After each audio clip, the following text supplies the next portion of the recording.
What's going on, everybody? Welcome back to another edition of Vulnerable Moments, the podcast. My name is Joevan. I am your host, and as always, we have people on the podcast sharing their most vulnerable moments of life.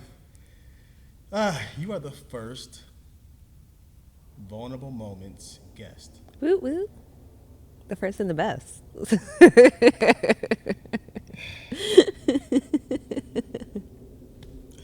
I had to be We're not vulnerable. going to do that. Was vulnerable? Or was that you being an ass? My bad. Go ahead. So introduce yourself. Tell the people about yourself, where you're from, and whatever you feel comfortable sharing. Yeah, sure. My name is Nella, and I hail from the city of brotherly love, Philly. And I came from the gutter.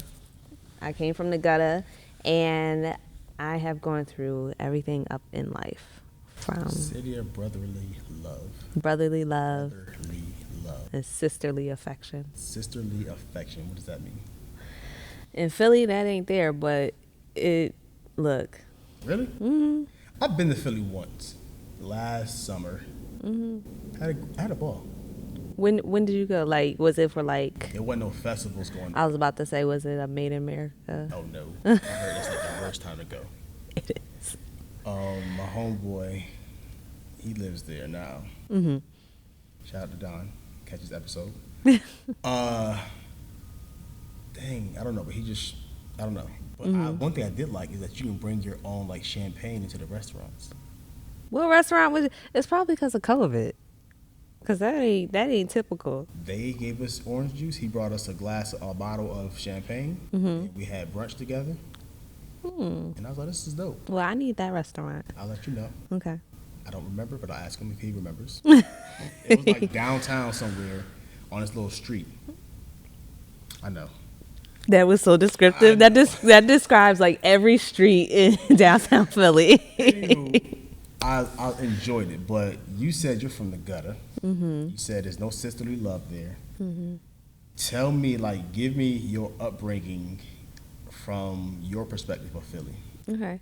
So I'm originally from West Philadelphia, born and raised. I'm originally from West Philly, and most people, when they like, you got North Philly, West Philly, South Philly. There's no real such thing as East Philly. That's like, yeah, we don't talk about that. Okay. But I've gone through the whole being scared to walk down the street because I might get jumped. I've gone through like living with my grandma. Up the street, probably about a block and a half up the street, is a crack house. And it's known for addicts and everything, people being on morphine, all that kind of stuff, and just in and out. So when you walk up the street, make sure you're on the other side of the street. So, like, if this is a street, this couch we're sitting on, this black stage part is another side. I'm walking on that side. This is the side. Because the house is over here, or just this side of the street? The house is on this side. Okay. Continue. Yeah. So the house is on the same exact side as my grandma's house. And the supermarket is one block up from that house. So you have to inevitably go that way. So I'm used to seeing, like, the needles on the ground and all that kind of stuff. I grew up around a whole bunch of gangbangers, all that kind of stuff. I've been around gunfights and shootouts. Yeah. At what age are you experiencing all of this? Ooh, what age did it stop is really the question. I probably, the first experience I have ever had being around a shootout was, I think I was about 6 or 7 years old. And I had a family member that was involved, and it was just over money. Just people shooting and killing over money. Mm-hmm. Like, people think I play when I say, like, where I come from, you get shot over stuff like not paying or stuff like, yo, I think you owe me. No, it's real. People, I have seen people die over $5. Yes. $5 whole dollars that don't mean nothing no more. Nope. So, since you've seen people die, you've seen dead bodies. Have you ever just like been walking down the street? You know, how on the movies. I want you to see if you can help bring a movie to real life. I forgot the name of the movie off the top of my head, but they were Boys in the Hood. I have a hoodie. I have a hoodie, a Boys in the Hood hoodie. And they're like, yo, do you want to see a dead body? Have y'all ever just walked and stumbled across a dead body? I've never stumbled across a dead body. I've watched dead bodies happen in real time, but never been like, on the way to school and there's a body sitting right there or something. Like, how you what's that TV show? Not Cold Case. First 48? Not First 48. It's something. It's like one of those shows where like they do the intro and the kid is playing basketball and the ball rolls away. Like I've never had one of those experiences, but I've probably witnessed about 6 deaths in real time. How has that shaped you as an individual? I have become very cautious. At first, I was very paranoid. I've had PTSD. I'm going through that. And at first, I was one of those people, no guns. Like, I was entirely against guns, period. I don't care what the argument was of, well, it's the person that pulls the trigger, not the gun that kills the person, all that kind of stuff. But over time, living in different neighborhoods and things of that nature, I realized it was important for me to have some type of protection. So I had to get over my own fear, especially the times that we're starting to go through where Black people, we getting killed for left and right. I was like, I can't not have protection. My ex-husband, he was military, and he was adamant when he left that I needed to go get my gun license because the neighborhood that we lived in was not a nice neighborhood. And he wanted to make sure that I had protection. So I had to go through my own phase of therapy and everything and get to the root as to why I was afraid. And it was solely because I've witnessed murders. I've witnessed these things happen. And as a child, it's very easy for you to lock it out your mind because you don't want to think about it. And then as you get older, you don't realize the things that we've locked out now starts to spill into every aspect of our lives. And I had to deal with it. So dealing with that at what age? When I started going to therapy for all the stuff I've been through, I was 21. Was that your first time going to therapy? No. Your first time going to therapy? 16. After my firstborn passed away. Sorry to hear that. Thank you.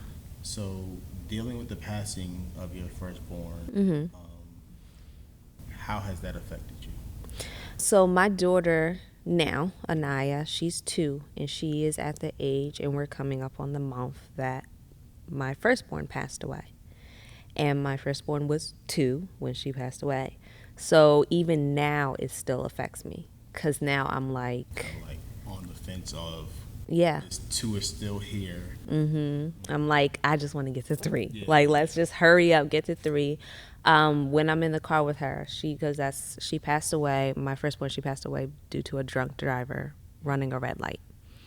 And she was in the car with my older brother, and the drunk driver hit her side of the car, and she passed on impact. So when I have Anaya in the car now, I'm very on high alert. Some people say it's road rage, but there's a reason why I get so upset when somebody does something dumb on the road or something, because I've experienced death because of a car.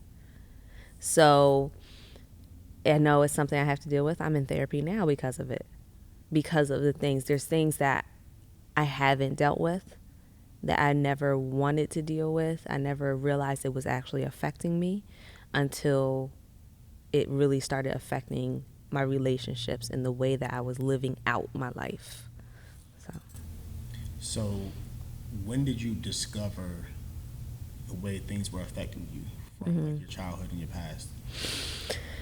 In my relationships, Relationship with friends, feeling abandoned, feeling like if you don't, like, I got to a point, especially during my divorce, I got to a point where if certain people, certain specific people weren't answering the phone or something like that, then instantly I start feeling abandoned.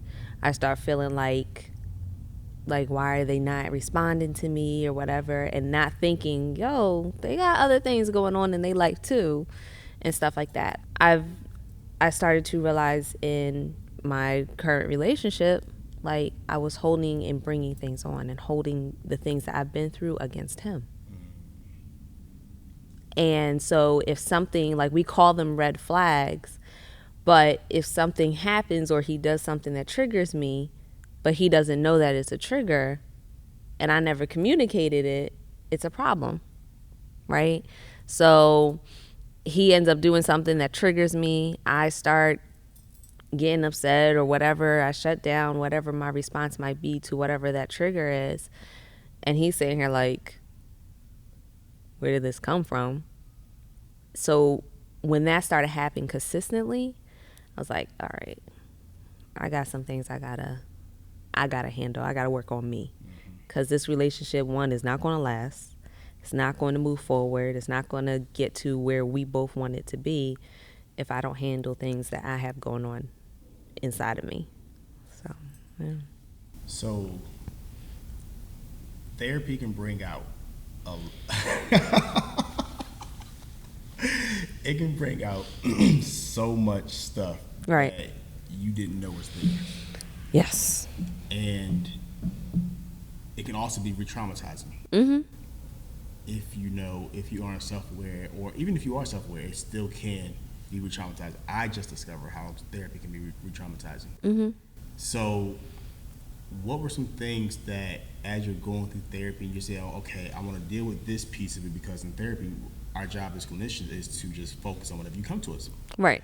And then, but also, we would notice some things. What are some things that your clinician that you don't mind talking about noticed, or maybe you may have noticed, start coming out that you was like, damn, I didn't realize I was dealing with that too, or I was still dealing with that. Mm-hmm. So actually, that re-trauma, that re-trauma actually happened when I first wrote my book. You wrote a book? Mm-hmm. Yes. This is before I knew you. So it's called Crooked Sticks Draw Straight Lines. And was that me? Okay. It's called Crooked Sticks Draw Straight Lines, Look at Me. And it talks about the different traumas that I've been through in my life, from rape and molestation and being beaten within an inch of my life, all those different things. It talks about the abandonments that I experienced. And in writing that, I had to force myself to relive those experiences, because I can't, if I'm writing this book, I have to be real, I have to be raw, I have to be transparent. And so that was the first time that I really had to re-experience everything that I went through. And I think the hardest part of that book was writing about my issues with my father, because I wasn't ready to deal with them. Tell me about it. I wasn't ready to deal with them, and that was the hardest chapter to write. And I was like, I would start writing and tears would just start coming out. I'd be like, yeah, I'll get back to you. Come back. We're going to come back to this chapter real quick. And then once I finished the book, I thought that I had healed, because a lot of authors say like that was my therapy, that healed me, and that I was able to, and I was like, okay, I'm good. Mm-hmm. And then it started to resurface again, especially when I moved back with my parents. And so issues like my dad and I would start butting heads. And the moment we start butting heads, I'd be like, well, you weren't there for me when I needed it. And I would just go off on the handle. And I'd be like, okay, I still got to deal with this. I'm still holding on to a lot of issues. And so now it's funny you say, because I actually just had a therapy session a few days ago. And for most of the time, we were dealing with stuff that was in my relationship, that was affecting my relationship. And I told her, I sent her a text before session. I was like, I need to learn what makes me happy and what makes me feel loved again. because I don't know it. And she was like, I am so happy because I'm sick and tired of talking about your relationship. That is deep. Like, I don't think people realize how deep that is to want to learn what makes you happy, what makes you want to love yourself deeper. Yeah. And people don't realize how serious that is. What made you come to that self-realization? One, because I was like, I can't teach somebody else how to love me if I don't know how to love me. Period. Like, I can tell you all day, I like flowers, I like this, I like that. But then when you actually get the flowers and you still feel that sense of emptiness, okay, that doesn't really make me feel loved. So what is it? What is it that really, truly makes me feel whole?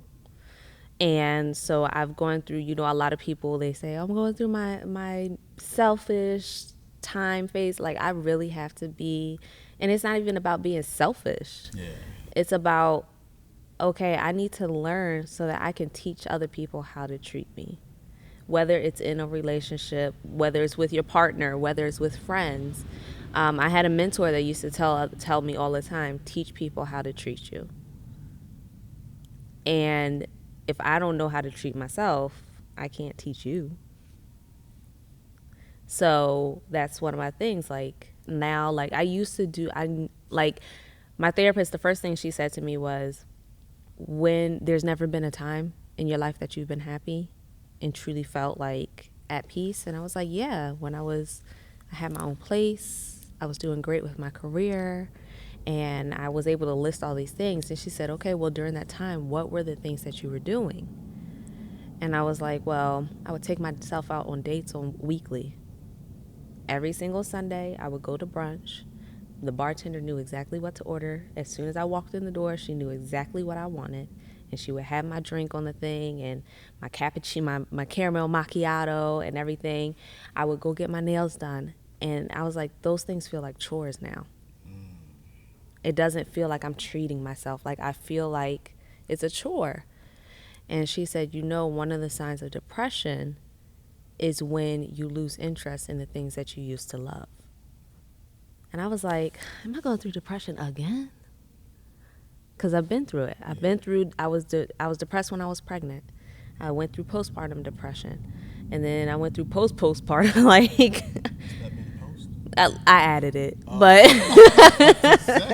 I wouldn't be surprised. But that I went through a lot of depression during the whole pregnancy and everything else. I went through resenting my daughter and things. I went through all of that. I went through depression after my divorce. I went through depression because I dropped out. I got kicked out of college, and I felt like I was a failure to my parents. What was the reason for the divorce? He had an affair. Affairs. Yeah. And so he went away. He got stationed somewhere else, and I was living where I was living. And I went to go pay a phone bill, and it's always the phone. It's always the phone that gets you caught up. Don't cheat. See, it just makes everything easy. I went to go pay the phone bill, and something told me to check the call history on his phone, on his line. So I did, and there was this one number that kept showing up and showing up and showing up. And I'm like, that's not my cell phone number. Whose number is this? This ain't your mom's.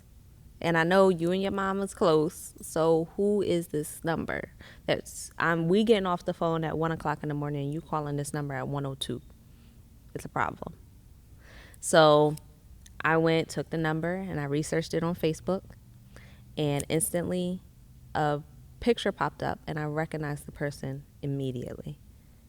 As soon as I saw her picture, I was like, this is the female he is always with.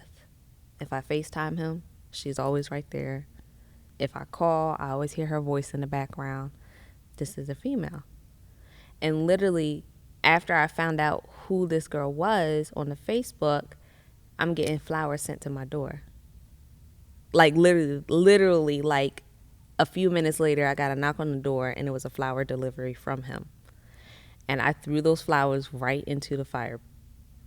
I lit the fireplace, and I threw the flowers right in there, because I was so mad. I called him and I said, what's your relationship with, I don't even remember her name. He told me, he was like, we're just friends. Da, da, da, da. I was like, I'm going to give you one more time to tell me the truth. What's your relationship with her? He was like, I told you we're just friends. And I was like, oh, you're just friends? I flipped the camera, showed him the call history. I was like, do you want to tell me the truth now? And that's when he told me he wanted a divorce. And we had only been married for a year and some change at that time. Told me he wanted a divorce, and I lost my shit. Instantly, I lost it. I went off. I called her, and because she knows who I am, she and I have had conversation. So at this point, now I have a right to have an issue with you. I'm losing my mind at her. She's like, if anything, I'm doing you a favor, and did it. Okay. So for Thanksgiving, I booked a one-way flight down to where he was at. I didn't come back home for probably about a month and a half. And then he got stationed somewhere else, and I said, I don't trust you not to live by yourself, because we had 2 separate households. And he kept having affairs. He was still in contact with her. He had an affair with one of my best friend at the time. And then then he went back to his ex-girlfriend. And when I came home from work one day, I found him on the phone with her. I think it was like 12 o'clock in the morning, something like that. And I took the phone, and he choked me up. He put me into a little lock. And when that happened, I called my friend who lived 5 minutes away, packed up what I could, and never went back.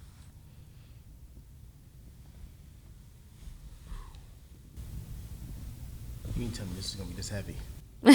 This is going to be this heavy. He hates me, y'all. Glad you know. Whew, okay. So he choked you up. So how has being with him, how do I put this? How has being with him hindered your growth inside of relationships? Because all of that It's a lot. is a lot. It was One thing is a lot. Yeah. And it's even harder because he knew that I've been through other domestically violent relationships. Mm-hmm. I've been through physical abuse before him, mental, emotional, even financial. Yeah. So for that to happen, I was just like, firstly, for you to disregard everything that I've already been through. You chased me for 6 years from college before I gave you your first date. And then this happens. It made love so difficult for me. And it's still difficult. Like, I am afraid to love somebody and really give them my heart, because I don't know if they're going to take advantage of that again.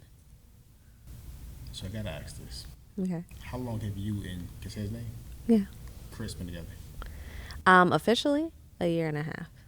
We've been rocking with each other for 3 years. And I'm assuming the 3 years is more so your part of it being 3 years, y'all rocking each other versus being together? What do you mean? So, like, there's no way I'm going to be rocking with somebody for 3 years and not make a move. Like, we going to be together. We this close. There's feelings. Mm-hmm. There's possibly other things going on. Mm-hmm. So was it like, was Chris asking you within those 3 years, like, yo, be my girl? Or is it more so like, we just going to kick it, and when we feel like the time is right, we'll make it official? So when we met, I was pregnant. This is right. Y'all gotta catch her first episode. So I'm getting with both of us to get more, like, the ins and outs. Remember that so I'm glad we're having this episode with just you, just and I, us. Yeah, because I'm getting to know more. Because stuff is coming back. Yeah, I remember y'all met. Yeah, so we met. Yeah. I was pregnant, and he personally knew the biological father before I even knew him. Yes, so we were in network marketing. All of us were in network marketing together, and all of us were on the same team, essentially. You should be here. We were. We were. And we enjoyed life before it went to to the pits. But we definitely, so my daughter's biological father was my direct upline, quote unquote. And then Chris was on a totally different leg, but we were all under the same one person. And so I found out I was pregnant, told the father, and the first thing he said to me was, I should have known better. And then he said, good luck. And I haven't heard from him since. So I got two questions. Mm-hmm. I'm going to rewind real quick. Mm-hmm. You said Chris knew the father before you knew the father. Mm-hmm. How is that possible? Oh, so like Chris, he knew him, like yeah, loved him before. They had now I'm not gonna say they were close buddy, Yeah, but they knew each other. Like Gotcha. if they were in Y'all, passing, like, fooled around. mm-hmm. Got okay. Yeah. So Chris was on the team before I even joined it.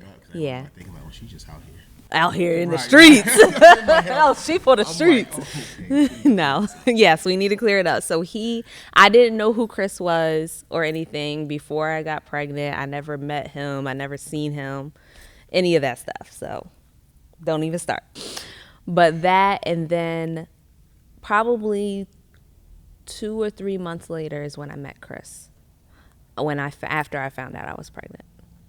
I found out I was pregnant, and then I get a text from a mutual mentor of Chris and mine saying, yo, we're having a meeting and everything. Why don't you come on down to Baltimore and meet my crew? Definitely from up north. We'll continue. And I was like, all right, cool, bet. Like, we're gonna rock out. So I drove down to him, and I walked in, and he was the first thing I saw was Chris. Like, I saw, like, everybody else I already kind of knew. I never seen Chris, and it was like everything kind of, those movies where it's like, like that's, yeah. It was love at first sight, isn't it? That's how I felt, yeah. What does that feel like? I've never experienced love at first sight. It was just like a click. Like, I was like, oh my God, he's fine, type of thing. And then I saw him, and then we started talking, and we were inseparable for the rest of the day. Like, we literally, like, we would make sure we were sitting next to each other. All of us went out to eat after the meeting, and we made sure that we were next to each other and everything. After we ate, we all decided we wanted to go to the movies. So, look, we went to the movies together. And then he tried to get me to come back home with him. I was like, we just met today. Like, nah, we're not going to do that. Then 2 weeks later, he went to Philly for Made in America with all the people that we were just with. And so I met up with all of them. And we were standing in line for cheesesteaks. Of course, I had to take them to get cheesesteak. Bad cheesesteak. Where'd you go? Don't tell me it was Pat's or Gino's. It's across the street from this big church. It has like a blue sign. It might have been Gino's. Oh, Lord. Did it have like bright lights and stuff? I think so. Yeah, so it was either Pat's or Gino's, and that's the most touristy thing that you could do. I asked people, and they're like, oh, go to Gino's. No. How can I be? I was like, This ain't we it. told the vegetables made it taste good. Yeah, and they don't put a lot of steak on there in the first place. You gotta go to Jim's. I heard. Yes, on South Street. Kelly told me that. Mm-hmm. Yeah, I go to Jim's on South Street. Or if Jim's, because they line be literally like out the door, wrapped around down the street and everything else. So if the line is like that, I'll tell people back up is Ishkabibbles. It's called Ishkabibbles. Mm-hmm. Yeah. So they have Ishkabibbles 1, and then they have Ishkabibbles 2, literally. And they're like 2 blocks from each other. Yeah. But anyway, so we were in line for the cheesesteaks, and that's when I told him I was pregnant. How did he take that? He was like, who's the father? And I was like, I really don't want to. And he was like, if I guess it, would you tell me? And I said, yeah, I'll tell you if you guess it right. He guessed it right on the first guess. How did he know? He was just like, he seems like your type. I was like, that's funny because I've never dated nobody like him before. So he was like, so what are you going to do about it? And I was just like, I'm going to keep the baby. I've been through miscarriage after miscarriage while I was married. I had 8 miscarriages. I lost my firstborn when she was 2. I'm not going to abort my child. Like, I've been through enough loss. And he was just like, well, he tells me now he was trying to sway me the other way because it would have made things easier for him. Yeah, it would have made things easier for him, but he wasn't going to directly be like, well, you need to get an abortion because I like you. So hearing that now versus hearing what you heard during this conversation, how did you process that to him telling you that? Like, yo, like, I was really trying to persuade you to get an abortion, but I didn't want to say you get an abortion. Like, how does that, like, what's going through your mind then? So when he told me, he was just, I'm not going to say he is the worst person because, he's not going to be selfish and be like, but when you like somebody, you want things to go in your favor. And I understood.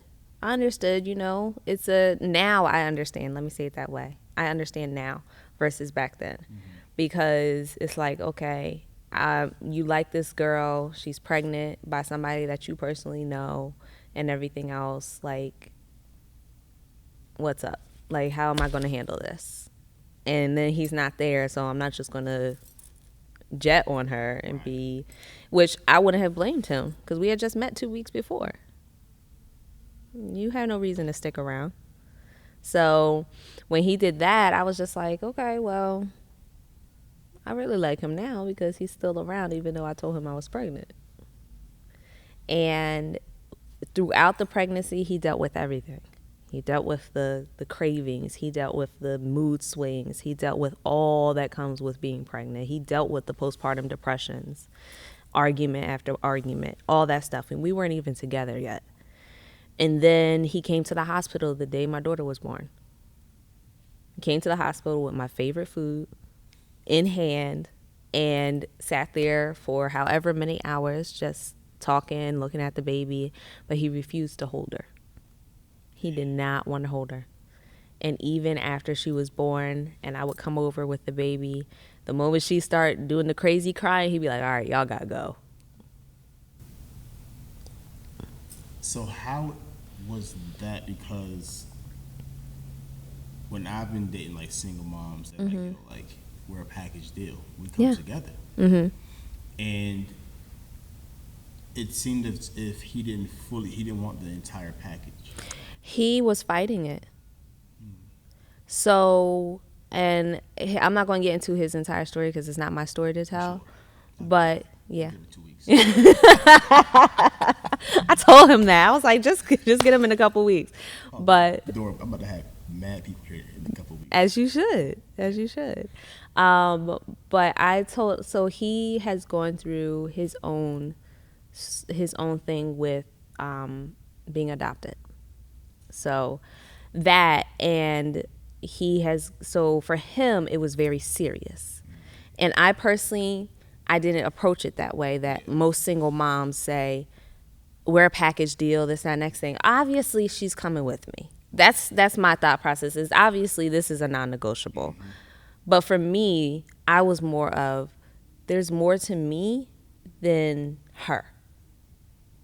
Like, yes, I have a daughter. We all know this, but I'm still me as an individual. Absolutely. And that's what I was trying to get him to understand, while he, on the other hand, was trying to get me to understand, if I take you on as a girlfriend, I am responsible. Like, he's the type of person of, I'm not just going to only be in your life. I'm going to be in your life and hers. Like, if I'm going to be in your life, I am now responsible for her. Period. There's no ifs, ands, or buts. And so when that happened, I was like, and we argued about it on a regular basis. I was just like, I don't understand, and I can't see why you. And he's just like, yo, like, that's a responsibility. I'm the first single mom he's ever dated. And so he's like, that's a responsibility I don't know if I'm ready to take on. I don't know. He's like, there's a reason why I have intentionally never dated a single mother, because I don't know if I'm ready to be a stepfather or a father, period. And then he took his mom and his aunt, they're twins, he took them out to breakfast one day. And they told him, they were like, you're going to lose her. She's the best thing you're ever going to get. Yeah. And then from there, people just started, and I told him, I was like, you getting all the signs and you're taking forever. It's been 2 years. I'm like, after a certain point, I'm just over it. Yeah. And I'm just like, yo, like, I don't understand. What more do you need from me to see who I am and that I'm here? And we went to a friend's wedding. And then we came back and I cooked dinner after the wedding. And then finally that evening, he asked me to be his girlfriend. And I was just like, yeah. Like, like I was so like in shock. Like he asked me in a slick way. And I was just like, the first time he asked, it flew over my head that he had asked me. Yep. And then the second time he said it, I was just like, for real? Like, me? Like, oh my gosh. So, this is so beautiful. I can't stand you. But it definitely, and even now, like, sometimes we still have those battles with being parents. Is he dad? Yeah, he's daddy. Is he on the birth certificate? No, he's not on the birth certificate yet. Okay. That, we'll wait for that. But that's the only man that has been in her life since the day she's been born. Since she was a little baby, they've had an undeniable connection. So, like, I called her earlier and she could care less that I was on the phone. But if daddy's on the phone, she's all up in the camera and everything else, and you can't separate the two of them, and I want to go to daddy's house and everything else. That's daddy. You could never tell her anything else, and you can't tell him. That's his little princess. So that's dope. Yeah, it takes a man to raise another man's child. Oh, for sure. Mm-hmm. Absolutely. Absolutely. Yeah. So last question. Mm-hmm. Dealing with molestation. Mm-hmm. How, give me what you want to, but like, what happened? How'd you bounce back? Does it affect your sexual relationship? Like what? Go. Yeah, you're good. Go. So I was molested by a family member, and when I was very young, I was probably from when I was about 8 to 11 years old. And I didn't really know better. Then that's the age where you're kind of starting sex ed and all that kind of stuff. Mm-hmm. And you said she or he? She. Okay. And so she would just, do different things, touching and stuff. She got caught once by my grandmom, but still continued. And now I go through these spells. Like, I've been, like, my firstborn, she was a product of rape. Mm-hmm.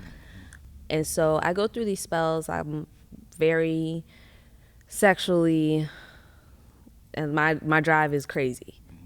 And then I have these droughts where I'm just like, I don't want to be touched. And it's just, I don't know how to balance it out, because it's like a hole that I'm trying to dig myself out of. Because it's like, you don't want your partner to feel like you don't want them, or that you're not attracted to them, or that you don't love them, or whatever the case may be. And then on the other hand, you're like, but I'm still fighting this demon pretty much. And so sometimes I just kind of tough it out. And I'm like, look, just suck it up, get it together. And then other times I'm like, okay, I talk to my therapist about it. Other times I pray. And as much as, Both my parents are pastors, so they would, if they saw this, they'd be like, Lord, she's still having sex, and they'd probably be cringing, but Mom and Dad, she grown. I love y'all. But yeah, like it's I can't even say it's a balance, because I don't think in life there really is a true thing such as balance. There's no such thing as balance in life. So I just kind of juggle it, and that's something that I'm going through with my therapist right now. Is how do I get over those feelings and those roller coaster moods? Because now I'm kind of in that phase of I don't really want to cuddle. I don't really like when we weren't even together. I wanted you all over me. Like, I need to be cuddled, I need to be kissed, and this, that, and the next thing. And then as we got into the relationship, I was like, okay, I don't really want to be touched right now. I don't really want to cuddle or anything of that nature. And then now, and then it just kind of goes up and down. There's days where I'm like, get over here. And then there's days where I'm just like, stiff arm. So, yeah. So now that you're processing this and you're in therapy, I want you to close us out with a word to a woman. Okay. A word to your younger self, or a word to your wounded self. That the things that you would say to them or your younger self, now that you've grown and become the Nella that we see today. Mercy. Think about it. I'm going to do a commercial real quick. Okay. And then you can get some time to think about it. Sounds good. This episode is sponsored by the Embolden Institute. It is my community, my organization, where we help individuals who have gone through traumatic situations and they are trying to learn to become more vulnerable. They're trying to learn how to escape, the trials and the woes of life. Text me 404-476-6780. That's 404-476-6780. You can text me the word HEAL. We send out words every day, 10 o'clock a.m. Or text the word affirmation if you need some daily affirmation to kind of affirm yourself, because I know for me, my love language is words of affirmation, and I need the words to affirm me. So every day I read those messages that I send out, I read them to myself. So text me the word HEAL or affirmation to 404-476-6780. You can also go to identifyandheal.com, sign up for my email list. I have free webinars that you can sign up for. I have live webinars. We can do live Q&A. There's just so much going on. Just sign up for the email list or the text list, and we will send out all the information that you need. There we go. I would tell myself two different things. The first would be learn how to love yourself first. And then the second thing would be trust people to show you who they are, and then trust yourself to recognize them. I love that second one. Trust people to show you who they are, and then trust yourself to recognize them. That's dope. Thank you, Nella. You're welcome. Thank you. No I appreciate you. I didn't realize there was so much more to you after the first episode. Yeah. Your episode was number, what was it? Let me look at it beforehand. I'll drop it somewhere below. I'll put it in the description to check out the first one, to kind of some things that make sense. Yes. So if you watch episode 1, if you didn't watch the first episode, you can kind of like get the back end of things, and because I had her and Chris on together, and now I'm gonna get Chris on, and then it'll all fall. It'll all like fall together. That's gonna be so dope. Yeah. That's another episode, y'all. We are out. Peace.